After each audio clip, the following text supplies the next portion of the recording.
Hello दोस्तों, नमस्कार, सत श्री अकाल, आदाब, वणक्कम, केम छो।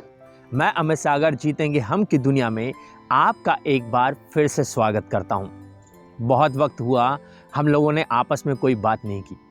मैं भी किसी न किसी काम में बिजी था, पर मैंने सोचा कि चाहे हमारे पास वक्त थोड़ा ही हो, चाहे हम थोड़ी ही बात करें, लेकिन हमें करनी ज़रूर चाहिए ताकि ये अपनेपन का एहसास हमेशा ज़िंदा रहे।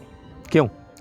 तो अब आप और मैं मिलेंगे कुछ छोटी छोटी कहानियों के साथ और सीखेंगे उन छोटी छोटी कहानियों से कुछ छोटी छोटी बातें जो हमारी रोज़मर्रा की ज़िंदगी में हमारे काम आ सकती हैं। तो आइए शुरू करते हैं आज हम अपनी एक पहली छोटी सी कहानी और सीखते हैं इससे एक बहुत ही प्यारी बात। इस कहानी का टाइटल है शिकंजी का स्वाद। एक बार एक कॉलेज में एक प्रोफेसर कुछ स्टूडेंट को पढ़ा रहे थे। सारे स्टूडेंट्स उस प्रोफेसर की बात को बहुत ध्यान से सुन रहे थे और उनकी बातों का जवाब भी दे रहे थे। लेकिन उन्हीं स्टूडेंट के बीच एक स्टूडेंट एक कोने में आराम से चुपचाप बैठा हुआ था।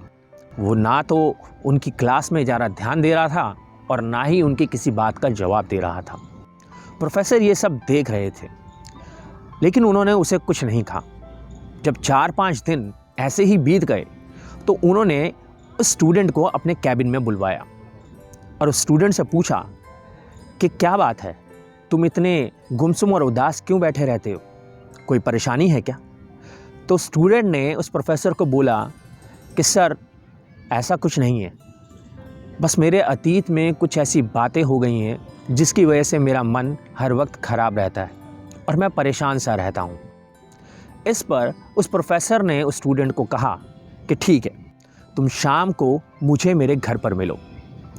शाम को वो स्टूडेंट उस प्रोफेसर के घर पहुंचा। प्रोफेसर ने स्टूडेंट को अंदर आने के लिए कहा और बैठने के लिए कहा। स्टूडेंट बैठ गया। प्रोफेसर अपनी किचन में गए और जाकर के वहाँ पर उन्होंने शिकंजी के 2 गिलास बनाए।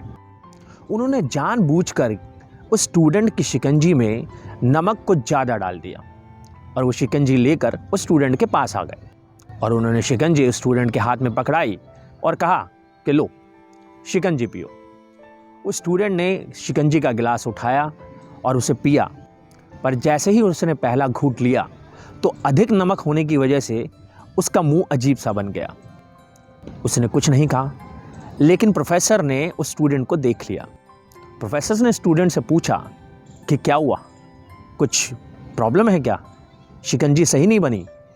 तो स्टूडेंट ने बोला कि नहीं सर, ऐसी बात नहीं है, लेकिन बस इसमें नमक थोड़ा सा ज़्यादा हो गया है। तो प्रोफेसर ने कहा कि ठीक है, लाओ तुम मुझे दे दो ये शिकंजी, मैं फेंक देता हूँ। तो स्टूडेंट ने कहा कि नहीं नहीं सर, इसकी कोई ज़रूरत नहीं है, अगर हम इसमें थोड़ी सी चीनी डाल देंगे तो ये ठीक हो जाएगी, फिर इसे पी सकते हैं। तो प्रोफेसर ने गंभीर होते हुए उस स्टूडेंट से कहा कि यही बात मैं तुम्हें समझाना चाहता हूँ, इसी बात को अपने जीवन में उतार लो। हमारी ये जो ज़िंदगी है वो इस शिकंजी की तरह ही है और हमारी ज़िंदगी में होने वाले बुरी अनुभव उस अधिक नमक की तरह हैं जो इस शिकंजी में है। हम चाह करके भी उस नमक को उस शिकंजी से बाहर नहीं निकाल सकते, यानी कि हम चाह करके भी उन बुरे अनुभवों को अपने जीवन से बाहर नहीं निकाल सकते।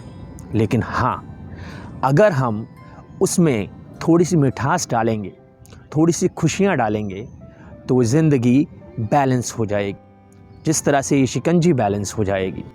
तो मैं चाहता हूँ कि तुम्हारे जीवन की जो भी कड़वाहटें हैं, तुम उन्हें छोड़ करके इसके अंदर थोड़ी मिठास डालो और अपने जीवन को एक अच्छा जीवन बनाओ। तो इस कहानी से हमने क्या सीखा? हमारे जीवन के अतीत में हम कुछ बुरी यादों और अनुभवों को लेकर दुखी होते रहते हैं और इसके चलते अपने वर्तमान पर ध्यान नहीं देते और कहीं ना कहीं अपने भविष्य को भी बिगाड़ लेते हैं। जो हो चुका उसे सुधारा नहीं जा सकता, लेकिन कम से कम भुलाया तो जा सकता है और इसे भुलाने के लिए हमें कुछ नई मीठी यादें आज ही बनानी होंगी। तो अपने जीवन में कुछ खुशनुमा और अच्छे लम्हों को लाइए, तभी आपका जीवन मिठास से भरेगा।